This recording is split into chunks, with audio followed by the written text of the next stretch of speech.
Oke, tadi di part sebelumnya kita udah belajar tentang stres ya. Yes. Apa pengertian stres dan bagaimana faktor-faktor pemicunya. Sebenarnya faktor pemicunya terlalu banyak, Kak.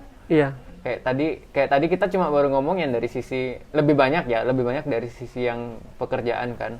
Kalau di relationship belum kayak ya kamu dan pasanganmu karena berbeda pola asuh dan lain-lain kan pasti ada bersenggolan kan. Ada lagi. Apa itu? Beda agama.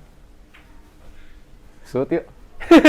Agama loh, Sensitif. Ya benar. Aku beberapa kali sama beda agama itu stres banget loh. Stres banget, Bro. Ini berapa kali sama beda agama? Berapa ya? Nggak usah dibahas lah. Banyak sih sebenarnya. Terlalu banyak sih sebenarnya. Banyak sekali. Kalau kita jabarkan tuh, ya seperti yang aku bilang gitu. Bisa sampai 3-10 jam bisa. Iya. Kita ngobrol. Ya kan? Gitu. Terlalu banyak. Kan banyak sekali ya faktor pemicunya. Kelompokin ya, biar mungkin sahabat Thompson juga bisa ngeh oh ini macam-macam stres di bagian mana. Yes. Oke. Gas, Kak. Macam-macam stres itu. Sampai ini harus benar-benar harus nggak boleh salah ya. Boleh salah. Jadi jangan sampai ini ya. Jadi ini BTW benar-benar dudukku kayak di warung ya. nggak apa-apa, santai. Nggak apa-apa, santai. Kita kan konsepnya santai. Iya. Jadi sebenarnya banyak sekali macam-macam stres. Ada poin sampai huruf K. A sampai K. Ya sebenarnya nggak semua bisa, nggak perlu semua aku sebutin sih gitu. Sih. Yang penting-penting aja sih. Maksudnya kayak stres di tempat kerja, stres di rumah, psikososial, gitu kan, stres psikososial, stres pekerjaan, hubungan interpersonal, terus keuangan yang sensitif lah ya, gitu kan, kayak penyakit fisik atau cedera, gitu, ada faktor keluarga. Gitu. Kalau kita bicara tentang stres di tempat kerja itu sebenarnya kalau kita jabarkan lagi sebenarnya bisa jadi 2 kategori, yaitu penyebab umum dan penyebab khusus, gitu ya. Macam-macam stresnya disebabkan oleh penyebab umum yang khusus, gitu kan. Nah, kalau misalnya penyebab umum itu sebenarnya kan ada beberapa hal gitu ya. Contohnya kayak kalau keren dikit ya, bahasa Inggris dikit ya, insufficient backup. Sih. Keren. Overtime. Aku nggak tahu artinya apa sebenarnya. Nah. Insufficient backup. Kalau kita di bahasa Indonesia karena insufficient itu kan kayak suatu tidak memadai, tidak mampu gitu, tidak. Ya, jadi backupnya tidak mampu gitu. Mungkin kayak kemampuan kita untuk menyelesaikan tugas ternyata kurang dari apa yang harus kita selesaikan. Tim yang tidak solid gitu kan. Tim yang tidak solid gitu kan. Itu kan kadang-kadang bikin kita stres gitu kan secara umum gitu kan. Di kantor gitu. Di tempat kerja gitu. Di tempat kerja ya, jangan kantor kan. Iya, di tempat kerja. Soalnya tempat kerja kan kalau fotografer kan di luar. Iya. Nggak ada kantor ya. Iya, barista di kafe. Iya, di kafe. Betul, ya kan. Guru? Guru Di sekolah. Kantor. Di sekolah, di kelas. Ruang kantor? Yes. Iya, nggak usah ya. Jangan kita berdebatkan hal Iya, tersebut. jangan. Lalu terlalu lama jam kerja. Ya kan? Terlalu lama jam kerja kan kita kan punya batas kemampuan stamina gitu kan. Batas stamina kita sama kayak aku pernah itu kerja selama 15 jam nonstop. Itu besok langsung tepar aku. Ini kerja apa kan 15 jam nonstop? Ya kan, namanya fotografer freelancer ya. Oh iya, 15 jam. Bisa relate. 15 jam nonstop. Itu capek banget. Itu capek banget, besok aku tepar baru aku kerjain baru olah fotonya besoknya gitu kan. Terus tidak mempunyai kedudukan. Rendah upah atau gaji. Itu kan sebenarnya kan umum banget ya. Iya. Umum ya, pastilah orang gaji rendah ya pasti stres gitu. Sebenarnya nggak apa kalau misalnya jam kerjanya banyak, yang penting ini dibayar aja. Harusnya Ya kan. Tapi banyak juga sih orang yang gaji rendah ya santai-santai aja dia. Orang dia nggak ada tanggungan yang besar, ya kan? Iya. Sebenarnya kayak gitu. Balik lagi nggak sih? Balik lagi nggak sih? Aku pernah lihat meme kan. Yes. Ini gelas nih, gelas. Habis itu gelas kan penuh. Iya. Ada orang di dalam. Ada 2 foto. Yang satu tuh orangnya gini. Yang lagi satu tuh santai deh. Oh iya, yes. Kayaknya aku pernah lihat juga. Oke, iya. Jadi Kayaknya tergantung dia nggak sih, bagaimana dia orangnya. menanggapi. Betul. Makanya kalau kita berbicara tentang stres ini ya, itu sangat super duper subjektif, relatif untuk beberapa orang, ya kan. Kalau bagi dia kekurangan uang itu adalah suatu hal yang bisa membuat dunia ini kiamat, tapi bagi beberapa orang lain tidak, ya kan, kita tidak bisa menyalahkan itu, gitu kan. Jadi kan subjektif banget, gitu kan. Gitu. Lalu ya kita langsung ke penyebab khususnya juga ya. Ya, penyebab khusus. Penyebab khususnya tuh kayak tidak jelas pekerjaan yang akan dilakukan apa. Contoh nih, kayak aku nih dulu waktu pertama kali tahun 2017 aku baru diterima di Pemda Badung. Hari pertama bingung. Ini mau ngerjain apa ya? Aku bingung. Terus aku ya stres dong. Aduh gimana ya? Masa sih kita makan gaji buta? Ya kan gak enak kan, gitu kan. Jadi itu bikin stres, itu khusus banget sih. Kangga dulu overthinking ya? Dulu. Iya kan? Oh benar. Tergantung overthinkingnya pas kejadian apa dulu. Kalau misalnya waktu itu ya overthinking aku, tapi kalau sekarang ya nggak terlalu sih. Berarti udah terobati kan overthinkingmu sebenarnya? Teratasi. Itu Karena itu bukan penyakit, men. itu bukan penyakit. Teratasi. Iya, aku overthinking. Aku selalu ngelihat jauh ke depan.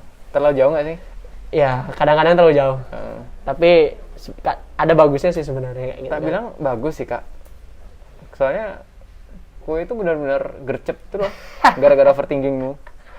Ya, syukurlah kalau ada gininya ya. Ada faedahnya untuk Okay. kami. Apalagi saya. Kapan guideline-nya?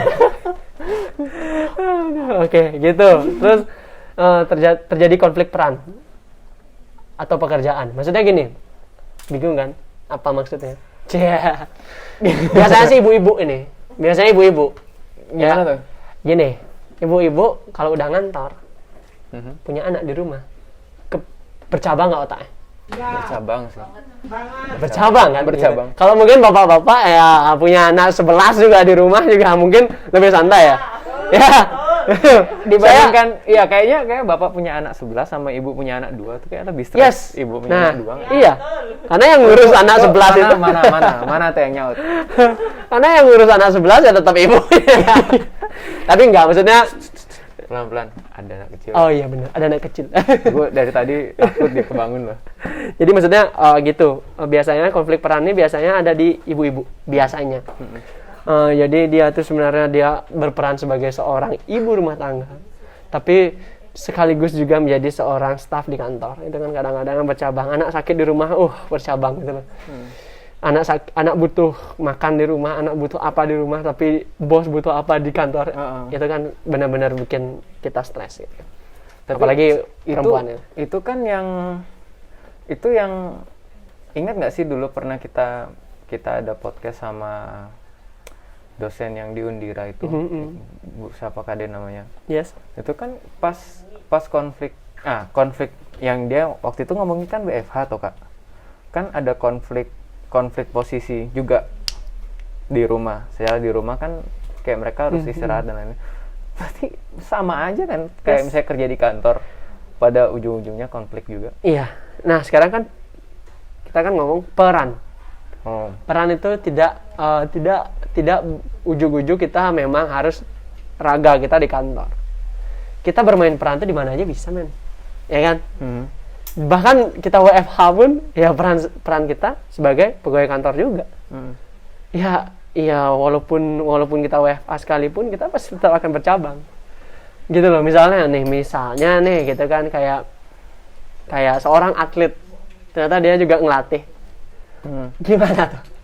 Kan saya harus latihan tapi saya harus ngelatih. Gitu loh. Cabang. Di tempat yang sama gitu loh. Bercabang juga gitu. Jadi ya tergantung sekarang ya bagaimana orang itu menerimanya ya. Gitu aja sih sebenarnya.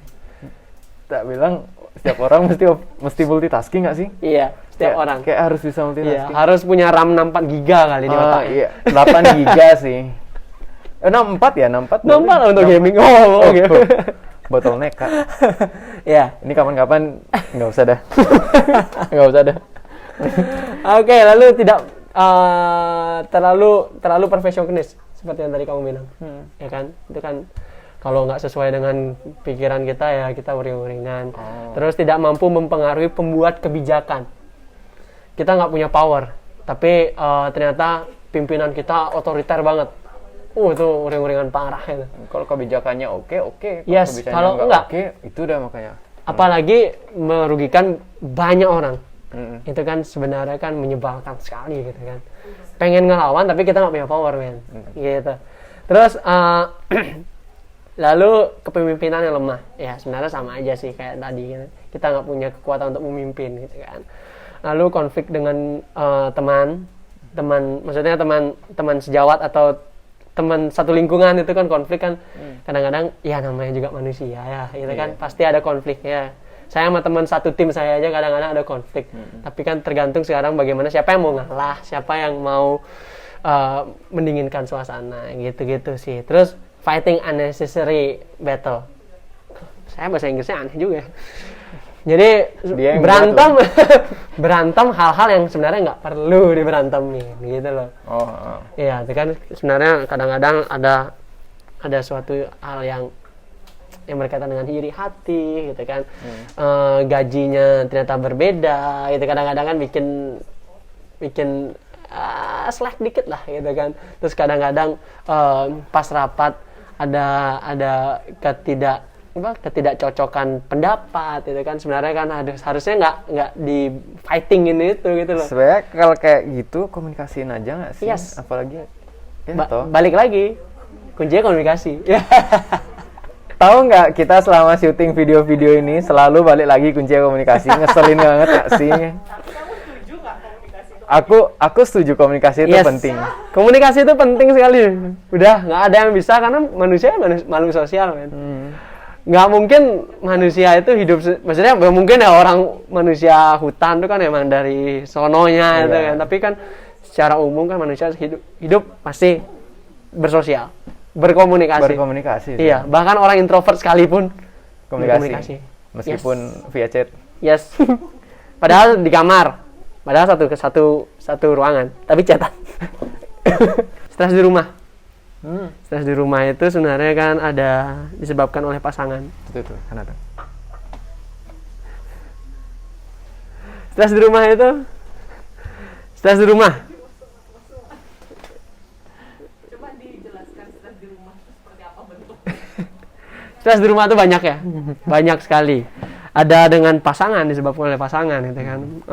Disebabkan oleh masalah anak yang sudah punya anak, disebabkan oleh pengurusan rumah tangga, terus disebabkan karena tekanan lingkungan di sekitar rumah. Nah, saya jadi ingat nih sama salah satu keluarga yang saya tahu. Ini kayak disebabkan pengurusan rumah tangga.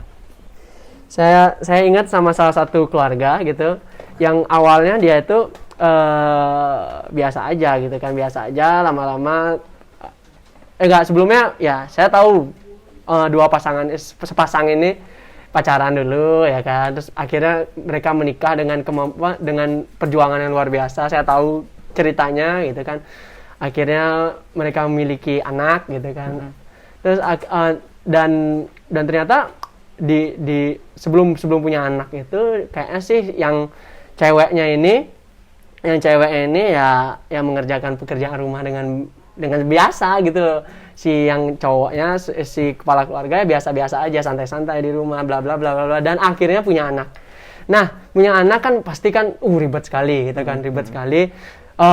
Ujung-ujungnya si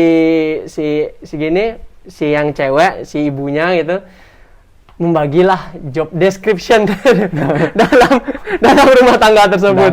Membagi job description. Oh, saya nggak bisa ngerjain ini sendiri gitu kan. Nah, akhirnya si suami, loh ini mama udah bagi-bagi job description deh, ini gimana nih? Itu sebenarnya kayaknya kalau menurut saya itu terjadi itu menimbulkan sebuah stres gitu ya, entah dari bapaknya atau si istrinya gitu kan, tapi kayaknya istrinya sih yang paling stres ya. Iya. Jadi makanya sampai dia membagi job desk di rumah tangga gitu. Tapi yang cewek nggak kerja? Kerja, makanya kerja. Kok aku dibentak gitu, Mbak?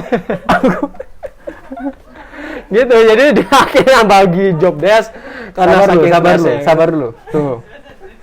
Biarkan otakku menganalisa dulu bentar. Yes. 3 detik aja. Orangnya di sini. Iya.